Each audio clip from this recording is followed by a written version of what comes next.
தற்குறியாமா தற்குறி நல்லா வருது வேணான்னு பாக்குறேன். எங்க அண்ணன் விஜயகாந்த் அண்ணன் சொல்ற மாதிரி. இப்ப என்ன உனக்கு எதிரிகளே இல்லையா அப்படிலாம் கேட்டா அப்படிலாம் நான் சொல்ல மாட்டேன். அப்படிலாம் நான் நினைக்கவும் மாட்டேன். அப்படி நினைக்கவும் கூடாது. இப்பவும் சொல்றேன், அரசியல் ரீதியா சொல்றேன், ரெண்டு பேருக்கு நடுவுல தான் போட்டியே. ஒன்னு இன்னொன்னு எஸ், ஒன்னு டிவிகே, இன்னொன்னு டிஎம்கே. இதுக்கு நடுவுல வேற யாருக்கும் எந்த வேலையும் கிடையாது. ஏதாவது இருக்குன்னு சொல்றீங்க? எலெக்ஷனுக்கு முன்னாடியும் அவங்களுக்கு ஒரு வேலையும் இல்லை. இப்ப எலெக்ஷனுக்கு அப்புறம் சுத்தம். ஆனா இந்த திமுகவும் மற்றும் பலரும் ஒன்னா சேர்ந்துக்கிட்டு இந்த விஜயோட ஆட்சி வந்துடக்கூடாதுன்னு சொல்லி ஒரு கூத்து ஒண்ணு பண்ணாங்களே அந்த கடைசி 5 நாள். அடாடாடாடாடா, நமக்கெல்லாம் ஓஹோ இப்படியெல்லாம் கூட நடக்குமோ என்ன கூத்துங்கிறீங்க. ஆனா ஃபியூச்சர் என்னவா இருக்குன்றதை மட்டும் இப்ப நான் சொல்றேன். உங்களுக்காக உண்மையா உழைக்க வந்த இந்த விஜயா, இல்ல இந்த விஜயோட ஆட்சி அமைஞ்சிடக்கூடாதுன்னு தடுக்க நினைச்ச ஸ்டாலின் சாரா, அவ்வளவுதான். இதுக்கு நடுவுல வேற யாரும் எந்த அல்லு சில்லும் உள்ள வந்து நம்மளை தடுக்கிறதோ எதிர்க்கிறதோ ஏதாவது பண்ணாங்கன்னா நிர்வாகம் அதுக்கு பொறுப்பில்லை ராஜா, நிர்வாகம் அதுக்கு பொறுப்பில்லை.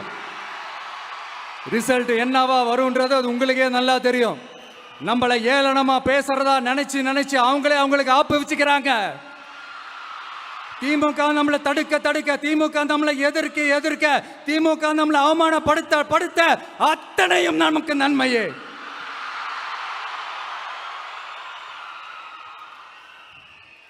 ஒன்று கவனிச்சிங்களா மக்களே, நம்ம ஆட்சிக்கு வந்ததுக்கு அப்புறம் ஒரு விஷயம் ஒன்று நடந்துகிட்டு இருக்கு. இது இந்த ஜென்சி தலைமுறையை அட்ராக்ட் பண்றதுக்காக இங்கிலீஷ் தமிழ் கலந்த அறிக்கை அது சொல்ல வந்த நினைச்சிங்களா? அந்த காமெடி எல்லாம் கிடையாது.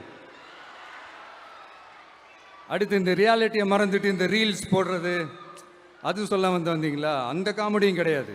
இது சீரியஸாக ஒரு விஷயம் நடந்துகிட்டு இருக்கு.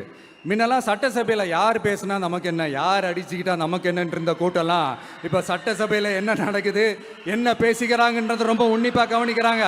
கவனிச்சிங்களா? திமுக ஸ்டைல்லே சொல்லணும்னா ரீல்ஸ் போட்ட கூட்டம்லாம் இப்போ நியூஸ் பார்த்துக்கிட்டு இருக்கிறாங்க. அதில் நமக்கு சந்தோஷம் தான், பெருமை தான். நம்மளுடைய யங்ஸ்டர்ஸ், நம்ம பெண்கள் எல்லாம் அந்த அரசியல் என்னன்னு தெரிஞ்சுக்கணும், அந்த அரசியல் என்னன்னு புரிஞ்சுக்கணும்னு அப்படி ஒரு விழிப்புணர்வு ஏற்பட்டிருக்கு. அதில் எங்களுக்கு சந்தோஷம் தான். இதெல்லாம் யாரால நடந்திருக்கின்றது நான் சொல்லி தான் உங்களுக்கு தெரியணும்னு அவசியம் இல்லை, அது உங்களுக்கே நல்லா தெரியும். இப்படிப்பட்ட நம்ம தெய்வங்களை, இப்படிப்பட்ட நம்ம மக்களை தற்குறின்றது இன்னமும் சொல்லிக்கிட்டு இருக்கிறாங்க. நான் காஞ்சிபுரத்தில் சொன்னதை தான் இங்க நான் திரும்பவும் ரிப்பீட் பண்றேன். நீங்க தற்குறின்னு சொன்னீங்களே, அவங்க தான் உங்களோட அரசியல் வாழ்க்கையே ஒரு கேள்விக்குறி ஆக்கி இருக்கிறாங்க. கேள்விக்குறி ஆக்கிட்டாங்க, இன்னமும் ஆக்க போறாங்க. அன்னைக்கு நான் சொன்னப்போ சிரிச்சவங்களாம் இன்னைக்கு என்ன பண்ண போறாங்களோ. உண்மையை சொன்னாதான் அந்த கூட்டத்துக்கு கசக்குமே. உண்மையிலே நீங்க மக்கள் மனசை புரிஞ்சு வச்சிருந்தீங்கன்னா நீங்க இப்படி மக்களை தப்பாவே பேசியிருக்க மாட்டீங்க. அது என்ன, அப்புறம் அரசியல் புரிதல் இல்லாம மக்கள் நமக்கு ஓட்டு போட்டுட்டாங்களாம். இந்த கவர்ச்சியில மயங்கி மக்கள் நமக்கு ஓட்டு போட்டுட்டாங்களா? நான் என்ன, சரி விடுங்க.